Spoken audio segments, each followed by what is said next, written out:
আসলে নির্বাচনের তারিখের আগে আমার আসলে অন্তর্বর্তী সরকারের কাছে জানতে ইচ্ছা করে মন্ত্রণালয়ের চেয়ারে কি কোম্পানি আঠা ব্যবহার করা হয়েছে, এই আঠা ছোট না কেন? আপনারা যখন 90 দিনের ভিতরে আপনারা জানেন তত্ত্বাবধায়ক সরকার নির্বাচনী ব্যবস্থা করতে পারে, আপনারা 14 মাস, আজকে 14 মাস পরে রাজনৈতিক বিভিন্ন সংগঠন গুলাকে কেন নির্বাচন চাইতে হবে?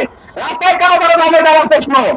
আপনারা সংস্কারের নামে একটা মূলা ঝুলাইছেন আজকে দীর্ঘদিন যাবৎ। আর এই সংস্কারে বলছেন যে এটা নাকি আমাদের জুলাই আগস্ট গণঅভ্যুত্থানের আমাদের শহীদ পরিবার অর্ধেকের অধিকার এটার ভিতরে থাকবে। আমরা দেখতে পাইতেছি এই সংস্কার কমিশন অঙ্গীকার নামার যে পাঁচের ভিতরে লিখছে 2024 সালের জুলাই আগস্ট গণঅভ্যুত্থানে সকল হত্যাকাণ্ডের বিচার হবে।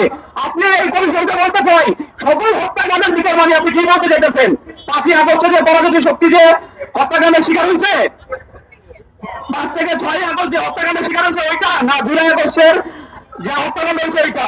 আপনি এটা ব্যাখ্যা করবেন। নির্বাচন কমিশনার যারা আপনার ঐক্যবদ্ধ কমিশনে যারা আছেন সবাই ব্যাখ্যা করবেন আপনি কেন ওই 5 নম্বর লাইনের ভিতরে সকল হত্যাকাণ্ডের বিচারটা সংযুক্ত করছেন।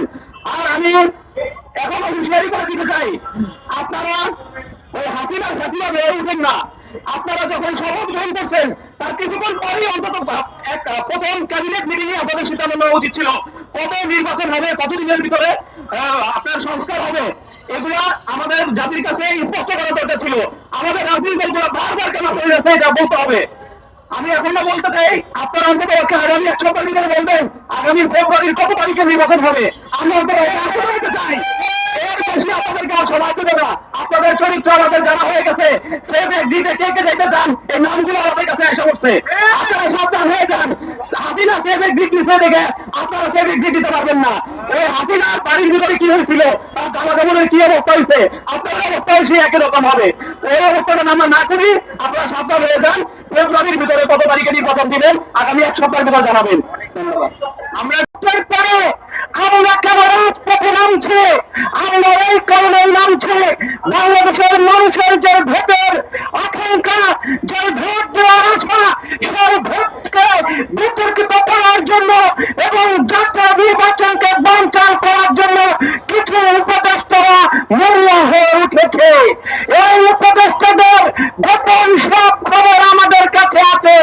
তারা যখন নির্বাচনের কথা শোনে তখনই শেখ হাসিনার মতো ভয় পায়।